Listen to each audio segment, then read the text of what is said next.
फारूक वर्गे हुक्मरान दूआ पासे की गल सुन के तो फैसला करते हैं। साडा हक नहीं असीं एक पासे की गल सुन के फैसला कर लईए। हज़रत उमर फारूक रज़ी अल्लाह तआला अन्हु ने फरमाया कि बाबा मैं एक पासे की गल सुन के फैसला नहीं करना, पहलू अपने पुत्र नूं ही बुला। आपने अपने सिपाहियों को भेजा, जाओ जाके इस बुढ़े के बाप पुत्र नूं बुला के लियाओ। वो पुत्र आया तो आपने फरमाया ओए एडा ही अंधेरा छा गया, दौर होवे उमर फारूक दा ते तू ऐसा जुल्म करें कि प्यो नूं पुत्र भी मारदा है। तेरी अकल जिहड़ी वो मर गई सी, तू इहो जिहा पुत्र दुनिया ते आया ही क्यों? इस बाप ने तेन जमया ही क्यों कि तू अज उस बाप के अगे खड़ा हो के बाप के अगों हथ पे चुकना है? तो वो नौजवान हथ जोड़ के कहने लगा उमर फारूक मेरी की जरूरत मैं अपने बाप नूं मारा? ऐ उमर फारूक मैनू पता ही नहीं कि बाप नूं मारना जुर्म है। पुत्र कहने लगा मैनू ये गल मेरे बाप ने दसिया ही नहीं। ये माँ प्यो का हक बनता है ना कि असीं उंगली फाड़ के तो मस्जिद च लैके आईए जुम्मा पढ़न। जो जुम्मे का आखिरी वक्त होंदा, हुण वेख लो तो आखिरी वक्त च वेख लियो कि जो आखिरी वक्त होंदा असीं जुम्मे दे विच उदों आउंदे आ कि जाके जुम्मे नूं मगरों ला के आ जाइए। हालांकि ये बजुर्ग बैठे ने, भावें कल्ले भी आ जाते मैं जुम्मा शुरू कर दियां क्योंकि मुहब्बत नाल सुनते हैं। ये कोई इन्हां दे मूँह की बात नहीं, मैं जिथे बवां तो उत्थे गल करना। मुहब्बत नाल सुनते हैं, कल्ले भी बैठे होंदे मैं तकरीर उंज ही करांगा। ये हर किसी का हक बनता है कि अपनी औलाद नूं उंगली तो फड़ के ते उन्होंने नाल लैके आओ ताकि उन्होंने पता चले कि बाप दे अगों हथ चुकना जिहड़ा है वो बड़ा वड्डा जुर्म है। ये बाइसे जहन्नम भी बन सकता है। उन्होंने पता ही नहीं, जो असां मस्जिद च लियाउणा ही नहीं तो उन्होंने पता किवें चलना है। कहन लगा कि ए उमर फारूक रज़ी अल्लाह तआला अन्हु मैनू पता ही नहीं कि बाप नूं मारना जिहड़ा है वो जुर्म है। हज़रत उमर फारूक रज़ी अल्लाह तआला अन्हु जिहड़े ने ये सख्त बातां जरूर ने, ये बातां सख्त जरूर ने। हो सकता है ये जिहड़े दिल नूं जंग लग्या है ना, जंग लग्या है, ये हमेशा सख्त बातां नाल ही उतरदा है। ये दिल नूं जंग, चूँकि लोहा होए ना, लोहा तो लोहे नूं जंग लग जाए, लोहे नूं जंग लग जाए तो टिशू पेपर नाल नहीं उतरदा, टिशू पेपर दे नाल नहीं उतरदा। उहदे वास्ते रेग मार लगाना पैंदा, तो जो रेग मार लाइए तो फिर रेग मार ला छोड़े देंदा है, रेग मार छोड़े ला छड़दा है। ये हकीकत बात है कि अज वक्त आ गया है कि मैं 3 साल कमो बेश हो गए ने मैंने जुम्मा पढ़ांदियां, तो जदों आउंदा सां वालिद गिरामी दा मत्था चुम के आउंदा सां, जदों आउंदा सां सुत्ते हुंदे सन तो पैरां नूं हथ लगा के आउंदा सां। ये बाप की शान तो ये मैं बहसीयत सिर्फ और सिर्फ नेमत के वास्ते दस रहा कि वेख के किसी के दिल के ख्याल आए। अज तीसरा जुम्मा अपने वालिद गिरामी तो बगैर पढ़न आ रहे हैं, तीसरा जुम्मा है। जुम्मा मैनू दसन वाले अगर जाके कोई बात करता सा ना कि मैं अज सख्त बात की है जुम्मे दे विच, रब्बे काबा की कसम है बीमारी के बावजूद मैनू आखते सन कि सख्त बात ना करी, नरम लहजा रखी, लेकिन हुण मैनू समझाने वाला कोई नहीं। ये अज वक्त दौर जिहड़ा है वो आ गया है कि अज रेग मार की जरूरत पै गई है। अज औलाद वालदैन के अगे उठ के खड़ी पई हुंदी है। अज औलाद जिहड़ी है वालदैन की इज्जत नहीं पई करदी, तो इहदे विच वालदैन का कसूर है, इहदे विच माँ बाप का कसूर है। असी मस्जिद दे विच नाल लैके नहीं आउंदे, मस्जिद दे विच उन्हां नूं लैके नाल टुरदे नहीं। हाँ, 2 बच्चे हो ना घर के अंदर, एक स्कूले जाता होए और एक मदरसे जाता होए तो अपने आप फैसला कर लिया जे। स्कूल जान वाले बच्चे नूं माँ इंज तैयार करेगी, इंज तैयार करेगी जिवें किसी मैदान दे विच लड़न वास्ते चलिया तो इन्हें कुर्बान हो जाना, इन्हें वापस आना ही कोई नहीं। और वो बच्चा भी तैयार हो के ना बड़े वाल छल वाह के बस्ता लैके यूनीफॉर्म पा के आला किस्म के शूज़ पहन के ते किताबां जिहड़ियां ने मोढे दे नाल लटका के लैके जांदा हुंदा है कि असीं ते टुर चले हाँ तो इलम जिहड़ा ये पिछे ही रह जाना जे, असां दुनिया तो टुर जाना है। लेकिन यह जिहड़ा इलम एक किताबां की इन्नी की इज्जत एहतराम पे करदा, दुनिया की इलम हासिल करना चाहिए, मैं इसका इनकारी नहीं हाँ, लेकिन पिछे लटका के जाता कि इन्हें इत्थे ही रह जाना है।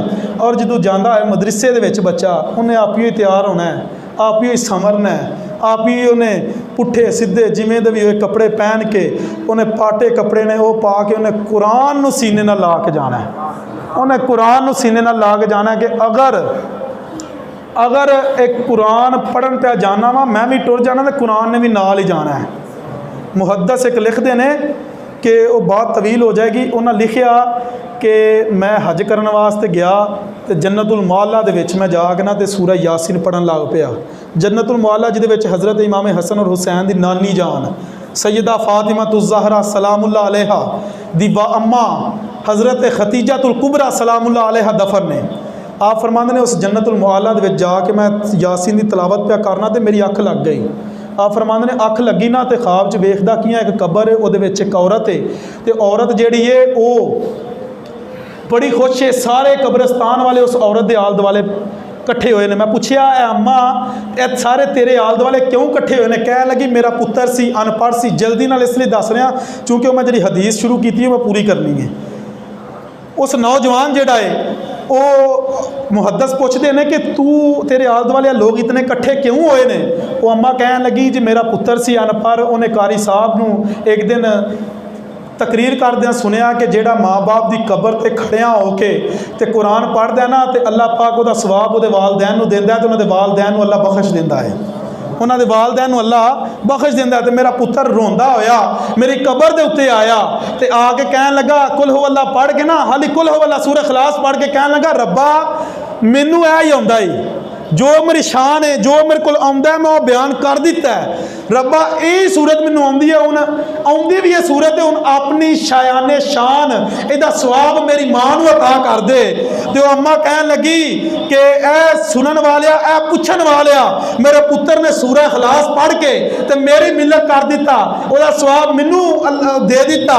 तो अल्लाह तबारक व तआला ने उहदा अजर ते सवाब मैनू इन्ना दिता है कि वह दिहाड़ा गुजर गया, उहदा सवाब मैं सारे मुर्दियां नूं पई वंडनी आ, वंडिया ही नहीं पिया जांदा। कहन लगी वो सवाब जिहड़ा वंडिया ही नहीं पिया जांदा, इतना सवाब सूरह इखलास दा। अगर औलाद अज बह के कुरान पढ़े, सूरह यासीन की तलावत करे, सूरह मुल्क की तलावत जाके माँ बाप की कबर के उत्ते करे तो दसो कि कितना कुछ सवाब मिलेगा। एक कसूर है तो कसूर है माँ बाप का, एक कसूर है तो कसूर है वालदैन का। बातां मेरे वाल गुस्सा नहीं किसे करना, ये बातां हकीकत ने, ये वालदैन का कसूर है। किसी ने यह मौजूआं छेड़िया नहीं तो इंशाअल्लाह कोशिश करांगा कि इहो जे मौजू ही लैके आवां। 100 सवा 100 साल 100 के लगभग जुम्मा मैं पढ़ा बैठा तो नवे तो नवा मौजू कोशिश होंदी है, लेकिन हुण कोशिश करनी है कि इस्लाह उम्मत के उत्ते गुफ्तगू की जाए। ये माँ बाप का जो हक है उन्होंने दसिया जाए कि वालदैन का यह हक है कि वालदैन अपनी औलाद नूं हथ पकड़ के ते मस्जिद विच लैके आउण, हथ पकड़ के जे आप पढ़ा सकते हैं तो आप पढ़ान, जे आप नहीं पढ़ा सकते तो फिर कारी साहब नूं कहण कारी साहब इनू पढ़ाओ ताकि कल क़यामत नूं साडे वास्ते बाइसे नजात बन जाए। वो बुढ़े का पुत्र कह लगा अब्बा जी, कह लगा हज़रत उमर फारूक नूं कह लगा कि मेरे बाप ने मैनू दसिया ही नहीं कि प्यो नूं मारना गुनाह है, बाप नूं मारना जुर्म है। तो हज़रत उमर फारूक रजी अल्लाह तआला अन्हु कह लगे बुढ़े नूं तेरा सत्यानाश हो जाए, तू इन्ना भी नहीं कर सकिया कि औलाद नूं नहीं दस सकिया। तो पुत्र कह लगा कि ए अमीरुल मोमिनीन माँ बाप दे उत्ते माँ बाप दे औलाद दे उत्ते हक हुंदे ने। आपने फरमाया हक ने, कह लगे किन्ने हक ने? कह लगे जी 3 हक ने। पूछया किहड़े 3 हक ने? कह लगे जी सब तो पहला हक ये वे कि वालिद नूं चाहीदा कि ज़माने की बाइज्जत औरत जिहड़ी अपने निकाह दे विच लैके आए, बाइज्जत औरत नूं अपने निकाह दे विच लैके आए। अज दौर आ गया कि नौजवानों की कोशिश ही होंदी है कि औरत जिहड़ी है वह बाजारी होवे, औरत जिहड़ी है फैशनेबल होवे, औरत जिहड़ी है नाखून लंबे लंबे रखने वाली होवे, औरत जिहड़ी है अद्धे बाजू पान वाली होवे, औरत जिहड़ी है ओहदियां जुल्फां जिहड़ियां ने फजावां दे विच उड़दियां होण, मोटरसाइकिल ते जांदी होए ते लंघदे आउंदे दसदी होए ये किसे घटिया खानदान की औरत है, किसे घटिया बाप की बेटी है, किसे घटिया बाई की बहन है, किसे घटिया शोहर की बीवी है, औरत दसदी जाती है। तो फिर जदों कमली कह लगे अमीरुल मोमिन जो मावां इंज दियां होण फिर पुत्तर इंज दे चमदे ने, जो मावां इंज दियां होण फिर पुत्तर जिहड़े ने वो डाकू ही पैदा होंदे ने, जो मावां इंज दियां होण फिर पुत्तर जिहड़े ने लटेरे ही पैदा होंदे ने, जो मावां इंज दियां होण फिर पुत्तर जिहड़े ने बाप माँ ते बाप नूं मारन वाले पैदा होंदे ने। कह लगा इनू पुछो सू कि औलाद का माँ बाप का यह हक जो औलाद तो है वे कि नहीं, माँ जी वो नेक होवे, इनू पुछो मेरी माँ नेक है? ਇਹਨੂੰ ਪੁੱਛੋ ਇਹਨੇ ਮੇਰੀ ਬਾਹ ਦੇ ਨਾਲ ਕਿਵੇਂ ਸ਼ਾਦੀ ਕੀਤੀ ਹੈ। ਅੱਜ ਨੌਜਵਾਨਾਂ ਦੀ ਕੋਸ਼ਿਸ਼ ਹੁੰਦੀ ਹੈ ਜੀ ਇਹ ਔਰਤ ਜਿਹੜੀ ਹੈ, ਇਹ ਲੜਕੀ ਜਿਹੜੀ ਕਿਸੇ ਦੀ ਬੇਟੀ ਹੈ, ਕਿਸੇ ਦੀ ਬਹਿਨ ਹੈ, ਕਿਸੇ ਦੀ ਮਾਂ ਹੈ, ਇਹਨੂੰ ਨਸਾ ਕੇ ਲੈ ਜਾਈਏ, ਜਾ ਕੇ ਸ਼ਾਦੀ ਕਰੀਏ। ਉਹਨੂੰ ਇਹ ਨਹੀਂ ਪਤਾ ਕਿ ਸਾਰੀ ਜ਼ਿੰਦਗੀ ਤੇਰੀ ਇਹ ਜਿਹੜੀ ख्वाहिश है औलाद दे अगे आ जानी है।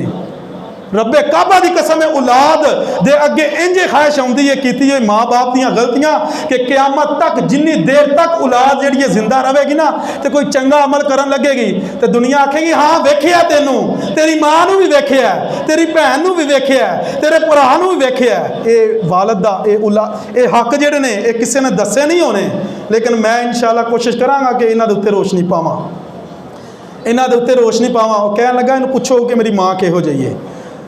अमीरुल मोमिनीन हज़रत उमर फारूक रजी अल्लाह तआला अन्हु ने पूछा तो कहन लगा कि सब तो पहली बात है कि मैं बकरियां चारदा सा, ते मैं चरवाहे दी एक होर बंदा जिहड़ा बकरियां चारन आउंदा सी, ते वो बकरियां जदों चारदा सी ते वो अपनी औरत अपनी लड़की नूं नाल लैके आउंदा सी। मैं उहनूं भजा के ते उहदे नाल निकाह कीता सी, उहदे नाल भजा के ते उहदे नाल निकाह कीता सी।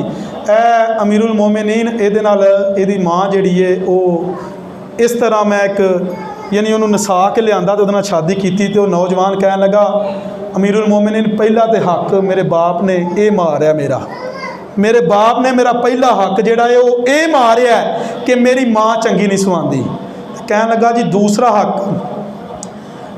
हक ये वे कि वालदैन नूं चाहीदा है कि अपनी औलाद दा नां जिहड़ा है वो किसी चंगे दे उत्तों ना रखे, किसी चंगे बंदे दी निस्बत दे नाल ना रखे। अज वालदैन की कोशिश होंदी है फिल्म स्टारां दे नाम दे नाल ना रखा जाए। अज टीवी दे विचों एक्टर दा जो नाम होए वो नाम अपनी औलाद दा रखा जाए। हालां मेरे ते तुहाडे नबी करीम अलैहिस्सलातु वस्सलाम ने फरमाया कि मेरे जेड़ा उम्मती है उन्होंने चाहिए कि जदों भी उहदे घर पुत्र पैदा होए तो मेरी निस्बत दे नाल उहदा नाम रखे, उहदा नाम मुहम्मद रखे। क्या तुहाडा दिल नहीं करदा कि तुहाडे घर दे विच 3-4 मुहम्मद जिहड़े ने फिरदे होण? मौलाना नकी रहमतुल्लाह अलैह आला हज़रत वालिद गिरामी लिखते हैं कि क़यामत का दिहाड़ा होएगा तो अल्लाह तबारक व तआला की जिहड़ी सब तो पहली आवाज़ आएगी, अल्लाह पाक फरमान के मुहम्मद, तो 70,000 मुहम्मद उठ के खड़े हो जाएंगे। 70,000 जो मुहम्मद उठ के खड़े हो जाएंगे, अल्लाह पाक फरमानगे मैं तो अपने मुहम्मद नूं उठाया, तुसीं क्यों उठ के खड़े होए हो? कहणगे साडा नाम ही मुहम्मद है। तो अल्लाह पाक फरमानगे इंज करो कि उठाया तो मैं अपने मुहम्मद नूं सी, इंज करो जाओ सारे जन्नत टुर जाओ, मैं अपने मुहम्मद के सदके सारे नूं जन्नत दे दी जाए, अपने मुहम्मद के सदके सारे नूं जन्नत दे दीजिए। पता चलिया कि अपनी औलाद का नाम मुहम्मद रखो ताकि हो सकता उन्होंने मुहम्मद दे विच तुहाडा भी तो तुहाडी औलाद का भी शमूलीयत हो जाए।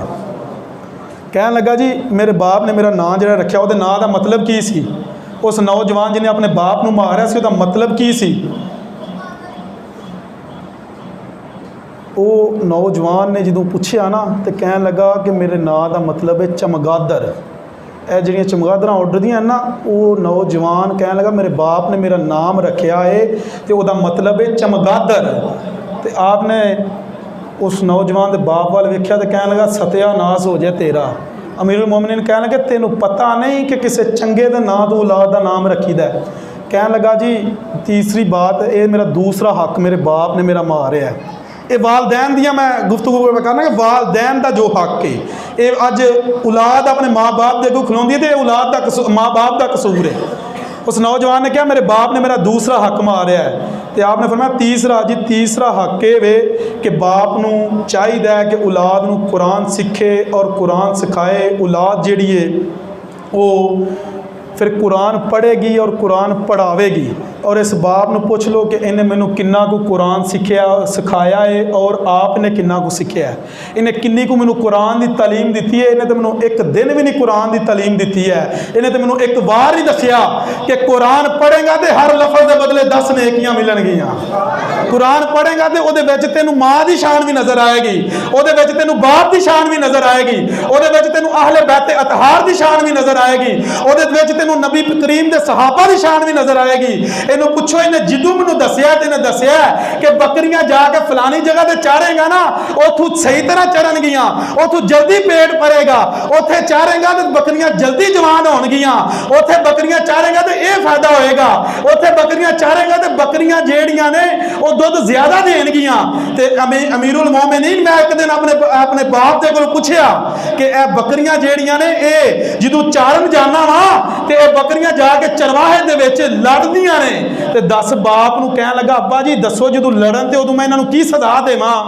ते कहण लगा जदों दो बकरियां आपस दे विच लड़नगियां ना ते फिर इन्हां नूं अलहदा करके ते फिर फंडी फिर सोटियां दे नाल मारेगा ना ते ये फिर समझ जाणगियां, अग्गू नहीं फिर लड़नगियां।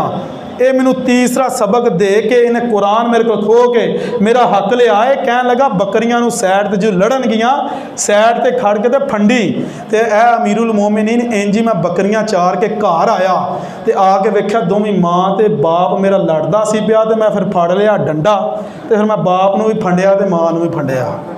ये देखो ना कि गल है कि जो सबक देना वही मिलना। अगर कुरान का सबक हुंदा कहन हज़रत उमर फारूक जलाल दे विच आके कहन लगे ओ बाबा उठ के चला जा, तू अपनी औलाद दे हक खादे ने ते औलाद कोलों मारा ही खानियां सन।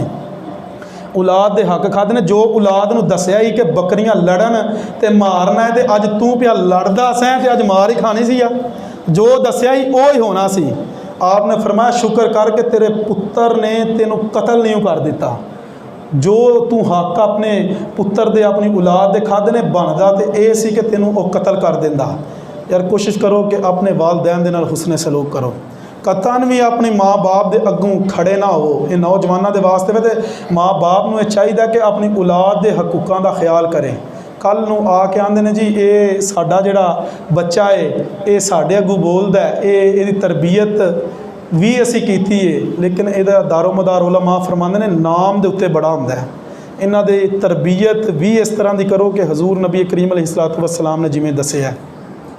अगर ना करोगे तो कल नूं फिर जदों आखिरी वक्त आएगा ना तो फिर बावां फड़ के कहणगे।